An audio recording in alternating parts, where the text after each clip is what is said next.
চাকরিহারা group C ও D কর্মীদের ভাতা দেওয়া নিয়ে প্রশ্ন আদালতে। এত তড়িঘড়ি ভাতা কেন? ভাতার পরিমাণ কিভাবে ঠিক হলো? প্রশ্ন কলকাতা হাইকোর্টের বিচারপতি অমৃতা সিনহার। কার্যত বসে বসে বেতন দেওয়ার ব্যবস্থা করা হয়েছে দাবি বিচারপতি। আর এই বিষয়ে আরো আলোচনা করব। নিউজরুমে এখন সঙ্গে রয়েছেন আমাদের প্রতিনিধি পীযূষ কান্তি নাগ। পীযূষ দা, আজকে কলকাতা হাইকোর্টের কোন অভিমত উঠে আসে? দেখো, সুপ্রিম কোর্টের নির্দেশে এসএসসির যে 26,000-এর চাকরি বাতিল হয়েছিল তার মধ্যে নবম দশম একাদশ দ্বাদশ শ্রেণীর যারা শিক্ষক পদে ছিলেন তারা 31শে ডিসেম্বর পর্যন্ত তারা চাকরিরত থাকতে পারবেন। সুপ্রিম কোর্টের পুনর্বিবেচনার আবেদনের প্রেক্ষিতে সুপ্রিম কোর্ট নির্দেশ দিয়েছে। কিন্তু গ্রুপ ডি গ্রুপ সি যে সমস্ত চাকরিরতরা ছিলেন তাদের চাকরির ক্ষেত্রে কিন্তু কোনো রকম নির্দেশিকা জারি করেনি সুপ্রিম কোর্ট। এরপরেই রাজ্যের পক্ষ থেকে 20,000 এবং 25,000 টাকার ভাতার সিদ্ধান্ত নেওয়া হয় এবং গত 1 এপ্রিল থেকেই এই ভাতা দেওয়ার সিদ্ধান্ত গ্রহণ করেছে রাজ্য সরকার। এই ভাতা দেওয়াকেই চ্যালেঞ্জ জানিয়ে কলকাতা হাইকোর্টে মামলা হয়। এই মামলা যখন চলে, বিচারপতি অমৃতা সিনহার প্রশ্নের মুখে পড়েন রাজ্যের অ্যাডভোকেট জেনারেল। বিচারপতি অমৃতা সিনহা পরিষ্কার জানতে চান যে কিসের ভিত্তিতে 20,000 এবং 25,000-এর এই ভাতা নির্ধারিত হলো। সুপ্রিম কোর্টের নির্দেশে যাদের চাকরি গেল তাদের ক্ষেত্রে সেই চাকরিহারাদের ক্ষেত্রে কেন এই ভাতা দেওয়া হচ্ছে?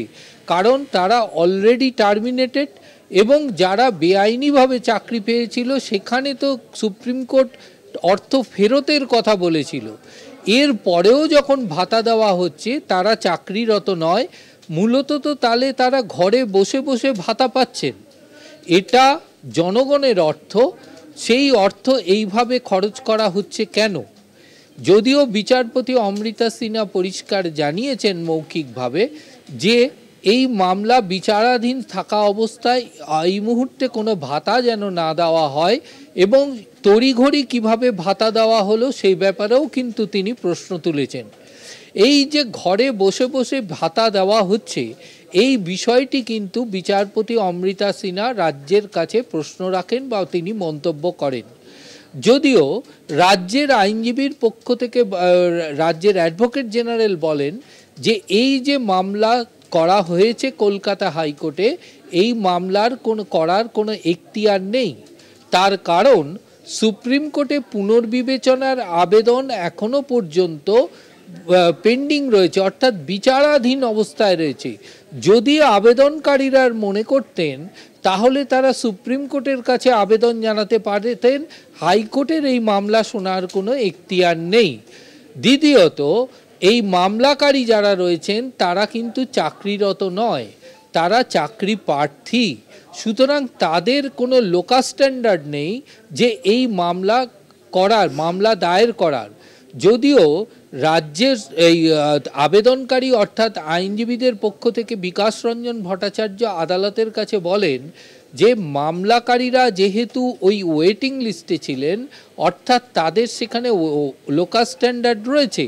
তার কারণ এখনো পর্যন্ত সুপ্রিম কোর্টের নির্দেশে যাদের ভাতা দেওয়া হচ্ছে তারা কিন্তু চাকরি থেকে অলরেডি টার্মিনেটেড, অর্থাৎ তারা চাকরিতে নেই।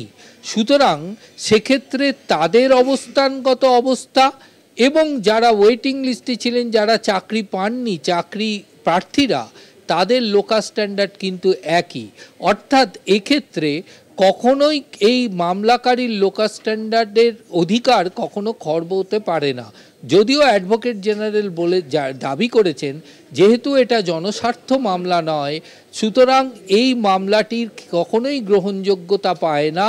এই আবেদন করতে গেলে সুপ্রিম কোর্টের কাছে আবেদন জানাতে হবে। বিচারপতি অমৃতা সিনহা অ্যাডভোকেট জেনারেলের কাছে জানতে চান যে এই যে ভাতা দেওয়া হচ্ছে 20,000 এবং 25,000 টাকা করে, এই ভাতা কতদিন দেওয়া হবে?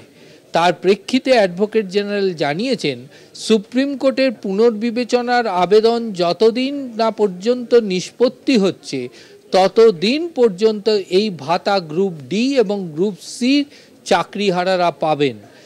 বিচারপতি অমৃতা সিনহা সমস্ত পক্ষের বক্তব্য শুনেছেন।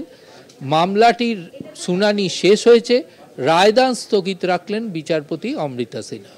অনেক ধন্যবাদ পীযূষ দা। নিউজরুমের সঙ্গে ছিলেন আমাদের প্রতিনিধি পীযূষ কান্তি নাথ। আমরা দেখেছিলাম যে সুপ্রিম কোর্টের নির্দেশে চাকরি হারিয়েছেন 26,000 জন শিক্ষক শিক্ষিকা, এবং তারপরেই এবার যে খবর সামনে আসছে যে তারপরে যে ভাতা দেওয়ার কথা বলা হয়েছিল সরকারি কোষাগার থেকে 25,000 এবং 20,000 টাকা যে দেওয়ার কথা ঘোষণা হয়েছিল, তাতেই এবার প্রশ্ন করলো কলকাতা হাইকোর্ট। কলকাতা হাইকোর্টের বিচারপতি অমৃতা সিনহা কার্যত স্থগিত রাখলেন।